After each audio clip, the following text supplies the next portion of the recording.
क्या आपने कभी किसी को इतना चाहा है कि उसे पाने की हिम्मत और उसे खो देने का डर एक साथ जीते हों? क्या आपने कभी किसी के सामने बैठकर सब कुछ कहने की चाह रखी हो, लेकिन होठों ने सिर्फ खामोशी ओढ़ ली हो?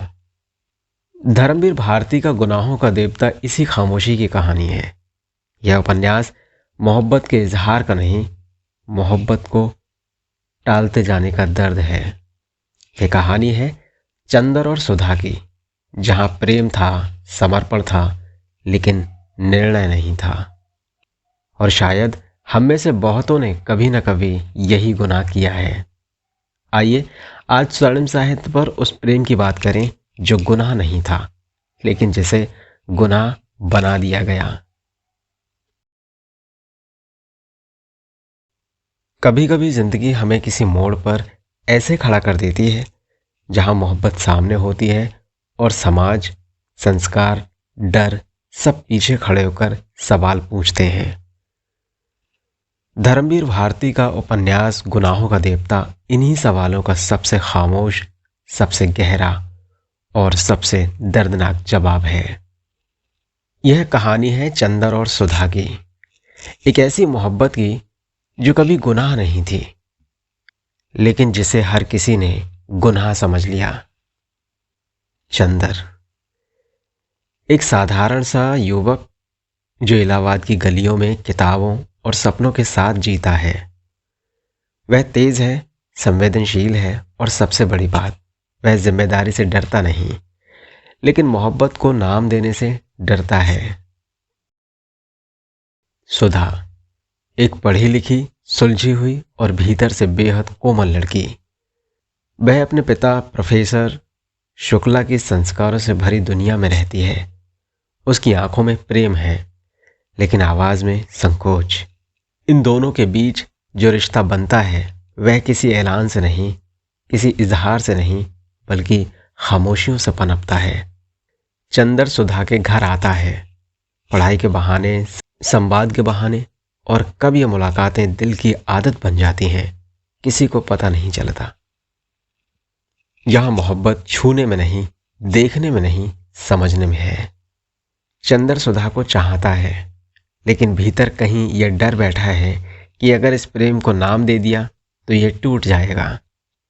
और सुधा, वह जानती है कि चंदर उससे प्रेम करता है, लेकिन वह इंतजार करती है, क्योंकि कुछ लड़कियां इजहार नहीं करती, वे सिर्फ इंतजार करती हैं किसी के इजहार करने का।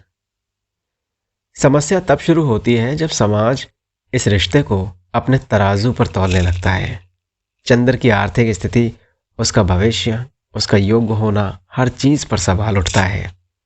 और चंदर जो सुधा से बेहद प्रेम करता है, वही चंदर निर्णय नहीं ले पाता।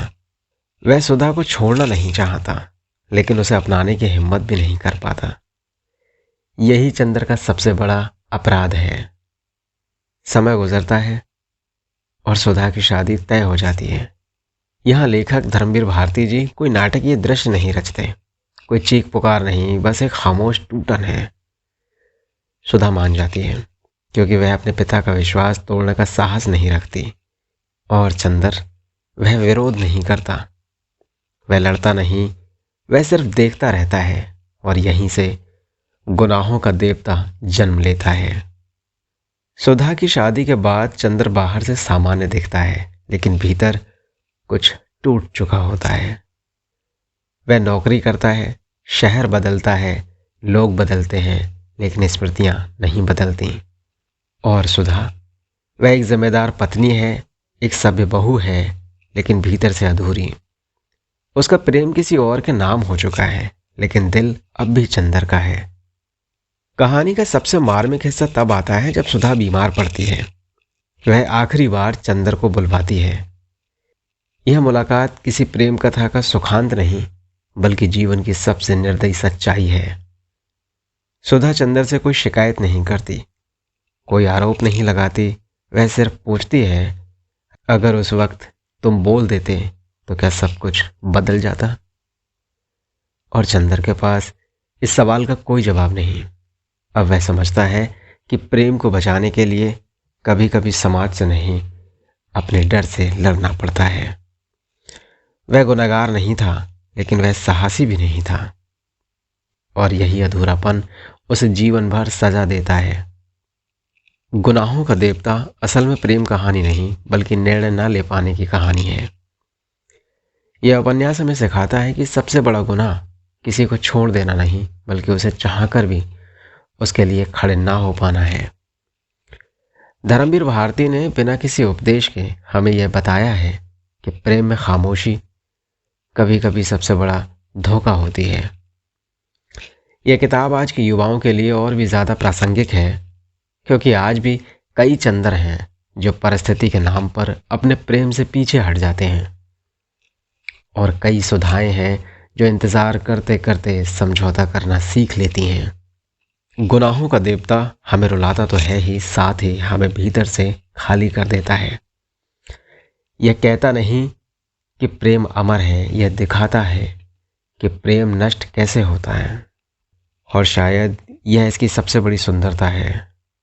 अगर आपने यह कहानी पढ़ी है तो आप कभी ना कभी सुधा या चंदर रहे होंगे, और अगर नहीं पढ़ी तो शायद यह कहानी आपको अपने किसी अधूरे प्रेम से मिलवाने वाली है। गुनाहों का देवता हमें यह नहीं सिखाता कि प्रेम कैसे किया जाए, यह हमें दिखाता है कि प्रेम कैसे खोया जाता है। यह कहानी आंसू नहीं मांगती, यह सिर्फ एक सवाल छोड़ जाती है। अगर चंदर उस वक्त थोड़ा सा साहसी होता, अगर सुधा एक बार जिद कर लेती, तो क्या यह कहानी कुछ और होती? शायद नहीं, क्योंकि हर प्रेम कहानी बनने के लिए नहीं, कुछ प्रेम याद बनकर जीने के लिए होते हैं, और कुछ गुनाह सजा नहीं मांगते, वे पूरी जिंदगी याद किए जाते हैं। अगर ये कहानी आपके किसी अधूरे एहसास से टकराई हो तो ज़रूर बताइएगा।